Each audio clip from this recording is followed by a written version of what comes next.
Shalom, apa kabar? Saya harap semua kita sehat-sehat saja.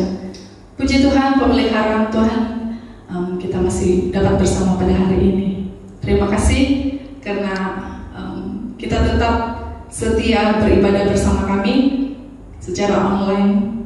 Kiranya Tuhan terus memberkati kita, amin. Haleluya. Mari sebelum kita mulai pujian kita pagi ini, saya ajak kita berdoa. Haleluya. Bapa, terima kasih Tuhan karena saat ini kami dapat berkumpul bersama, memuliakan dan meninggikan nama-Mu ya Bapa. Tolong kami ya Bapa, jamah kami supaya kami merasakan hadirnya Engkau di tengah kami. Terima kasih ya Bapa, terima kasih Tuhan. Ini kami mau mulai menyembah, memuji Engkau. Dalam nama Tuhan Yesus Kristus kami sudah berdoa. Amin. Haleluya. Mari kita angkat yang lagu, kencanglah dan lihatlah. Haleluya.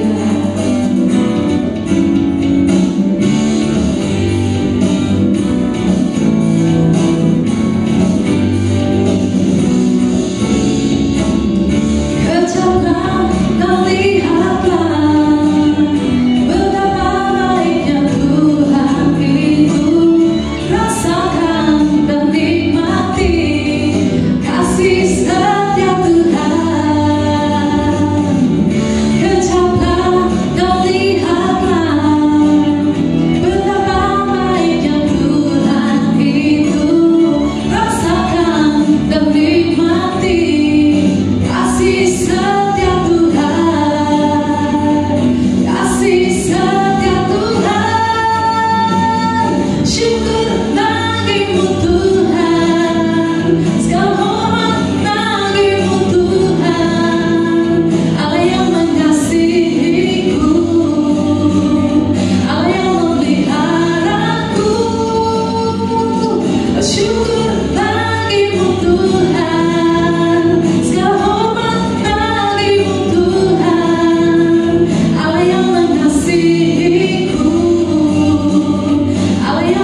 Kita mengucap syukur karena hari ini kita dapat bersama-sama. Kita dalam keadaan yang sehat, Tuhan memimpin kita. Sedang jemaah yang dikasihi Tuhan, mari kita mulai. Mari kita mulai. Dan saya mengajak kita untuk berdoa bersama-sama. Mari kita berdoa. Terpuji Kau Tuhan Allah yang kami sembah, Tuhan kami Yesus Kristus, Tuhan pencipta langit dan bumi, Tuhan semesta alam. Kami mengucap syukur ya Tuhan, karena rahmat-Mu, kasih setia-Mu, kami dapat bersama-sama sekali lagi dalam ibadah ini. Berkati semua jemaah, berkati semua yang mendengar, kiranya nama Tuhan dimuliakan. Dalam nama Tuhan Yesus kami berdoa, amin.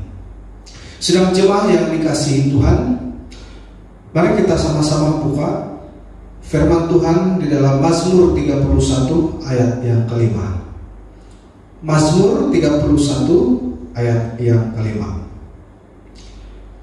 Mazmur 31 ayat yang kelima, saya membawa dua terjemahan, terjemahan bahasa Indonesia dan terjemahan versi Borneo. Mazmur 31 ayat 5 dalam bahasa Indonesia. Ke dalam tangan-Mu lah ku serahkan nyawaku, Engkau membebaskan aku, ya Tuhan Allah yang setia. Dalam terjemahan versi Borneo. Ke dalam tangan-Mu ku serahkan rohku, Engkau telah menebusku, ya Tuhan Allah yang setia. Sidang jemaah yang dikasihi Tuhan, tema firman Tuhan hari ini yang akan kita pelajari bersama-sama ialah berserah untuk menyerah. Wah, luar biasa sekali. Berserah untuk menyerah. I belong to Jesus. Sedang jemaah yang dikasihi Tuhan, berbicara tentang berserah dan menyerah. Seseorang tidak dapat menyerah secara total kalau dia pertama-tama tidak berserah dahulu. Itu kunci dia.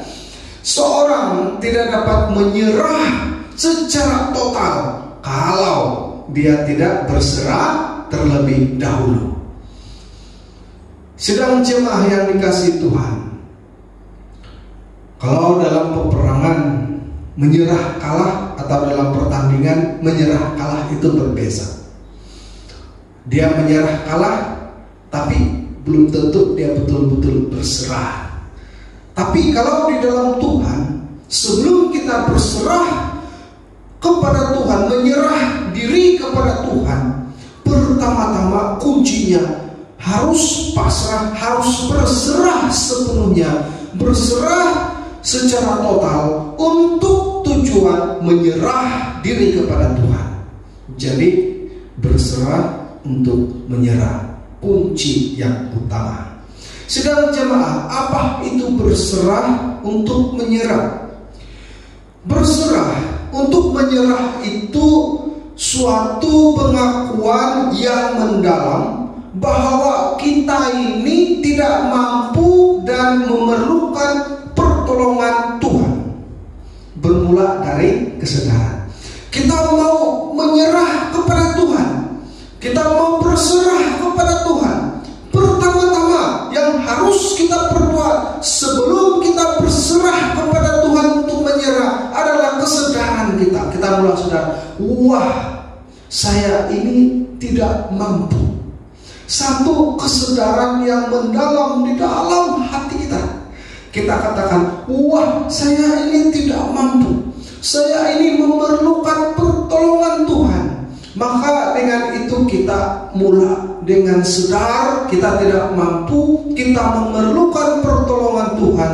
Lalu kita ambil keputusan untuk menyerah, berserah kepada Tuhan. Sedang jemaah yang dikasihi Tuhan, apa itu berserah untuk menyerah kepada Tuhan? Suatu proses mengecilkan diri kita. Suatu proses mengecilkan diri kita dan membesarkan Tuhan di dalam segala aspek dalam hidup kita. Apa itu berserah untuk menyerah? Suatu mengecilkan diri kita dan membesarkan Tuhan dalam segala aspek hidup kita. Nah, saudara yang dikasihi Tuhan, proses. Biarlah aku makin kecil, Tuhan makin besar dalam hidup saya. Biarlah saya menjadi semakin kerdil, Tuhan menjadi raja di dalam hidup saya. Suatu proses. Sidang jemaah, apa itu berserah untuk menyerah? Suatu keadaan di mana kita membiarkan Tuhan pegang kendali hal-hal yang terjadi di dalam hidup kita. Berserah untuk menyerah. Suatu keadaan di mana kita membiarkan Tuhan memegang kendali hal-hal yang terjadi di dalam hidup kita. Saudara, setiap hari ada banyak hal terjadi di dalam hidup kita. Hal yang bagus, hal yang tidak bagus, hal yang menguntungkan, hal yang merugikan, dan apa sekalipun hal-hal yang terjadi, maka Tuhanlah memegang kendali. Biarkan Tuhan memegang kendali, di mana dalam hal ini Tuhan memegang apapun yang terjadi di dalam hidup kita. Semuanya kita beri kepercayaan kepada Tuhan sepenuhnya memegang kendali. Sedang jemaah, lalu mengapa harus berserah untuk menyerah? Mengapa? Kalau tadi apa itu berserah untuk menyerah? Nah, yang kedua, mengapa harus berserah untuk menyerah? Sedang jemaah yang dikasihi Tuhan, sebab ada banyak kebiasaan terjadi di dalam hidup kita. Sejak dari dulu-dulu lagi Adam yang pertama sampailah bumi ini akan kiamat, tetap ada kebiasaan terjadi. Yang biasa terjadi, biasa kita dengar, biasa kita lihat, biasa kita alami. Apa itu? Yang pertama, kita tidak dapat mengawal sekeliling kita.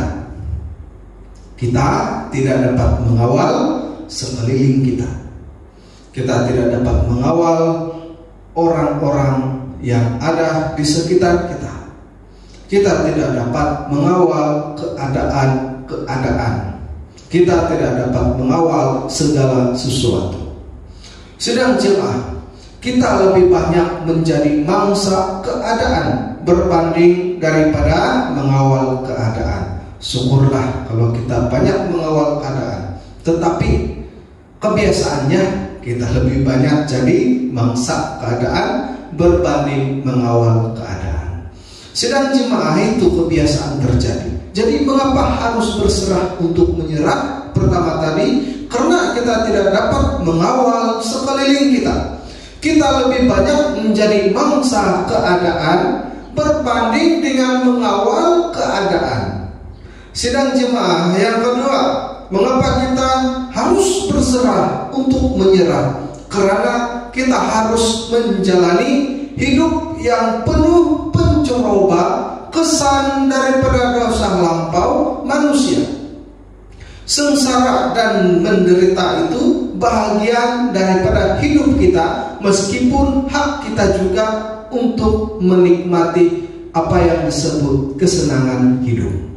Sedang jemaah, mengapa harus berserah untuk menyerah? Kita menjalani hidup yang penuh pencoba ini. Ingat baik-baik, hidup ini penuh pencoba. Di masa ini, masa akan datang, dan masa seterusnya, pencoba akan tetap kita hadapi setiap hari. Saudara, hidup ini demikian akibat daripada dosa lampau manusia yang dilakukan sewaktu manusia pertama kali melanggar perintah Tuhan.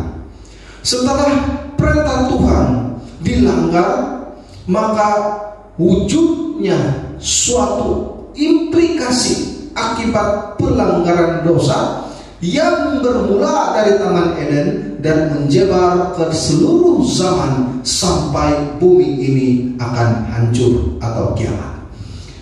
Maksudnya dosa pertama mulai menyebar pengaruhnya terhadap semua kehidupan yang ada di dunia ini, mulai daripada itu lalu turun-temurun menjabar keturunan manusia sampai kepada akhir bumi ini. Sidang jemaah yang dikasihi Tuhan, hidup ini penuh penceroba, implikasi atau kesan dosa lampau.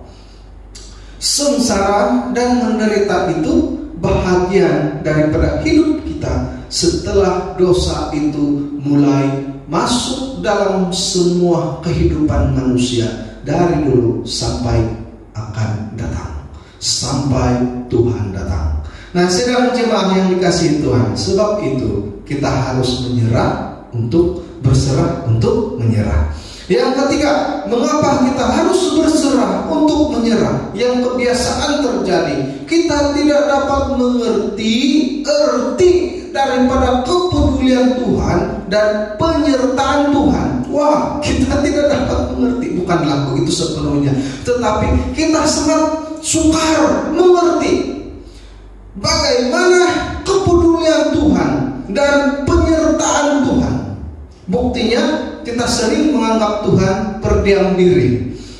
Oh, kenapa Tuhan waktu saya dalam keadaan begini, doa saya tidak terjawab? Wah, kenapa Tuhan hidup saya melulu susah terus? Wah, kenapa Tuhan saya selalu dibuang kerja atau tidak dapat kerja, atau selalu saja banyak pergumulan masalah? Wah, kenapa Tuhan pasangan saya ini selalu saja tidak serasi dengan saya? Tuhan, saya berdoa supaya dia diubahkan, tapi tidak juga berubah-ubah. Kalau kita berpikir, ada yang Tuhan mendiamkan dirilah, Tuhan tidak menolong saya lah, Tuhan ini kakulah dan sebagainya.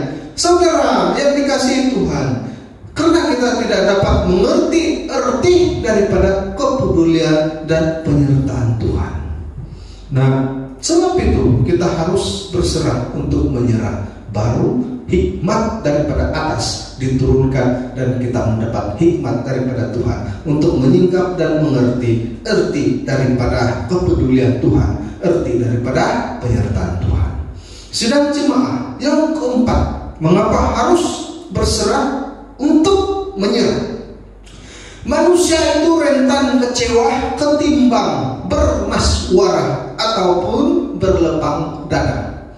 Manusia itu rentan atau lebih senang kecewa, lebih cepat kecewa berbanding dengan bermaswarah atau berlapang dada.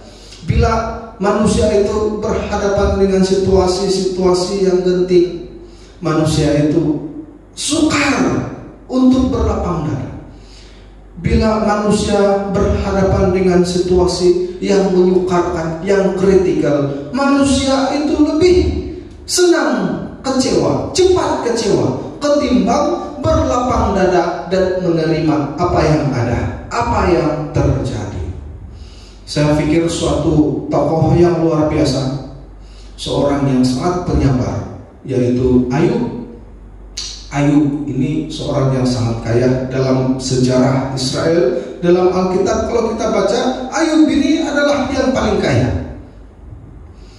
Ayub yang hidupnya sangat senang, sangat selesa, mewah kehidupannya, tiba-tiba pula miskin mendadak, lebih miskin daripada orang miskin yang ada di sana. Kehilangan anak-anak lelaki, lalu sudah pun begitu ditimpa tangga, sudah jatuh ditimpa tangga lagi, yaitu istrinya memujuk Ayub untuk menjahati Tuhan. Teman-temannya datang kepada Ayub suruh mengutuki Allah, bukan pula untuk datang di sana untuk memujuk dan menyegarkan Ayub, untuk menghibur hati Ayub, tapi datang pula untuk buat yang tidak bagus lagi dalam hati Ayub, kesian Ayub. Tetapi apa yang terjadi? Ayub ini tetap berlapang dada. Nah, biarlah, kalau Tuhan yang memberi, Tuhanlah yang mengambil balik. Sedang jemaah yang dikasihi Tuhan, dalam hidup ini, kalau dalam segi pengajaran pengajian antropologi, hal-hal tentang pembelajaran tentang kemanusiaan. Manusia itu normalnya rentan kecewa ataupun cepat kecewa berbanding berlapang dada. Sebab sifat semula jadi manusia, maka mengapa kita harus berserah dan menyerah? Sebab inilah manusia rentan kecewa ketimbang bermasuara atau berlapang dada. Sebab itu saat manusia dalam keadaan ini, bila dia berserah dan menyerah kepada Tuhan, maka hidupnya terus dipelihara, hatinya terus terjaga. Sidang jemaah, lalu kalau berserah untuk menyerah kepada Tuhan itu penting. Persoalannya, bagaimana saya boleh berserah kepada Tuhan? Sidang jemaah, yang pertama, bagaimana saya berserah kepada Tuhan? Yang pertama, kenakanlah kasih dan stay humble. Kenakanlah kasih, jangan ada kebencian di hatimu. Hati yang gembira membuatkan kita sentiasa awet muda. Ingat satu lagu lama, lagu yang syuk juga, punya message yang sangat bagus. Hati yang gembira adalah obat yang manjur. Saudara, bagaimana berserah? Kenakanlah kasih. Dalam 1 Korintus 13 1-13, kasih yang dibicarakan, kasih yang luar biasa. Boleh membaca 1 Korintus 13 1-13. Itulah kasih yang sebenar. Kasih itu bukan hanya cinta pada pasangan. Kasih itu bukan hanya cinta kepada anak istri. Itu salah satu kasih yang terdapat di dalam kasih. Tetapi kasih itu sangat luas. Pengampunan juga adalah kasih. Mengasihi itu tidak terbatas. Menolong orang lain adalah juga kasih. Ada banyak kasih, dan kasih itu luar biasa. Untuk lebih jelas, baca dalam 1 Korintus 1-13. Bagaimana berserah? Kenakanlah kasih. Seperti baju kasih. Pakailah baju kasih. Nah, kenakanlah kasih dan stay humble. Teruslah merendahkan hati di hadapan Tuhan, di hadapan sesama. Pastikan bahwa kita menganggap orang lain penting. Kita menganggap orang lain itu adalah di mana Tuhan percayakan kepada kita untuk menghormati mereka, untuk memahami mereka, untuk menjadikan mereka penting di dalam hidup kita. Karena manusia tidak boleh dipisahkan antara satu dengan yang lain. Bagaimana berserah? Yang pertama tadi, kenakanlah kasih dan stay humble. Yang kedua, bagaimana berserah? Lepaskanlah semua yang ada di dalam hatimu. Kedukaan, kepahitan, apapun, kedengkian, kemarahan, segala sesuatu yang tidak baik. Saya memberikan satu ilustrasi tentang monyet. Monyet ini terkenal dengan perusak, pencuri, dan sebagainya. Tetapi monyet ini juga terkenal dengan teman rapat manusia. Di Afrika ada satu kawasan, banyak kawasan sana, tetapi ada satu kawasan yang banyak monyet, dan banyak pasaran gelap yang mau cari monyet untuk dibeli, nggak tahu buat apalah. Tanpa monyet itu mati, mereka mau monyet hidup. Cara mereka menangkap monyet adalah mereka memasukkan satu palang kaca yang punya leher, kecil lehernya, tanam di dalam tanah, dan leher yang panjang, ada leher yang panjang itu keluar di permukaan tanah, tapi balang yang pada dia di dalam tanah bukan senang ditarik kalau dia sudah ditanam. Lalu mereka campurkan kacang dan aroma khas dan simpan di dalam balang itu. Cara menangkap monyet dengan balang itu bagaimana? Monyet yang terhidu aroma khas daripada kacang yang disimpan di dalam balang, dia akan tertarik untuk mengambil. Lalu bila monyet itu ada di sana, monyet akan pergi mencari, dan bila dia jumpa itu balang, dia cium hidu-hidu, lalu dia masukkan tangannya di dalam balang, menggenggam kacang. Dan bila dia tarik, maka dia tidak dapat melepaskan tangannya karena dia menggenggam kacang, dan leher balang itu hanya cukup untuk tangan yang tidak digenggam. Bila dimasukkan dia boleh, tapi bila menggenggam, karena genggaman itu besar, maka dia tidak boleh menarik tangan dia keluar. Senang saja tangkap monyet ini.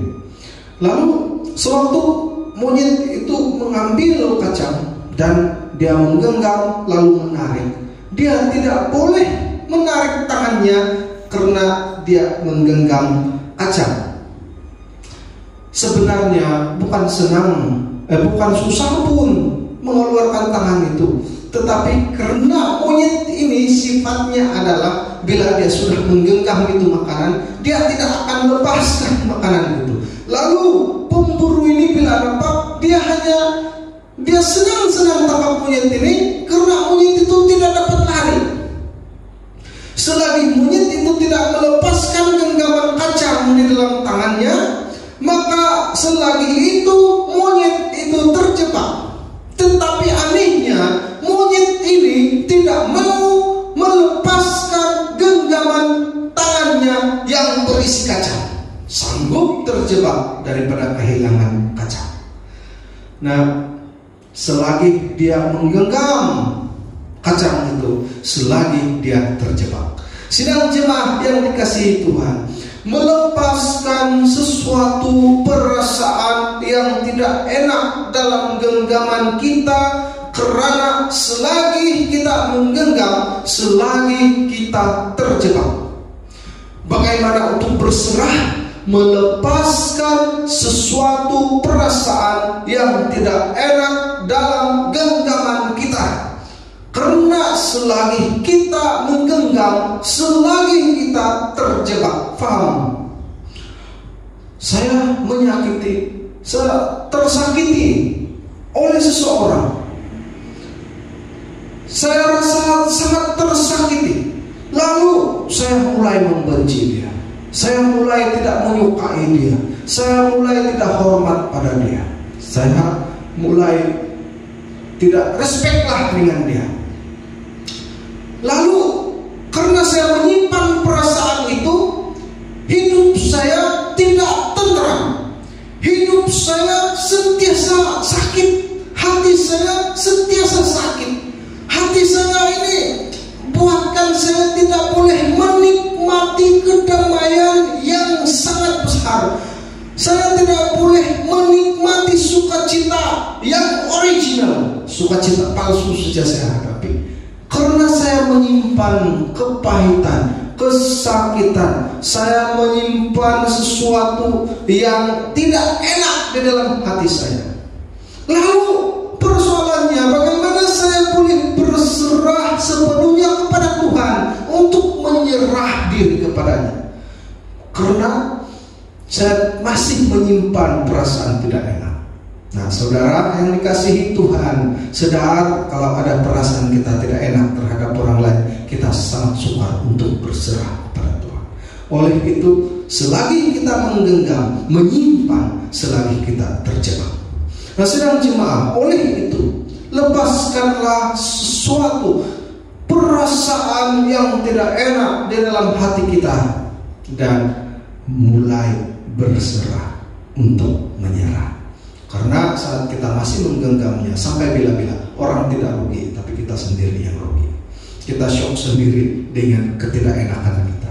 Orang oke saja karena dia tidak berfungsi hati dengan kita, tapi bagi kita rugi. Sidang jemaat, lalu keuntungan jika kita berserah kepada Tuhan. Keuntungannya yang pertama, kita mengalami ketenangan hidup. Wah, hidup kita sentiasa merasa tenang karena kita sudah menyerahkan sepenuhnya kepada Tuhan. Diri kita, perniagaan kita, keluarga kita, semuanya kita sudah serahkan kepada Tuhan. Yang kedua, keuntungan, Tuhan mulai menjadi besar di dalam hidup kita. Ingat baik-baik, kalau Tuhan sudah mulai menjadi besar dalam hidup kita, mukjizat akan sentiasa terjadi dalam hidup kita. Amin.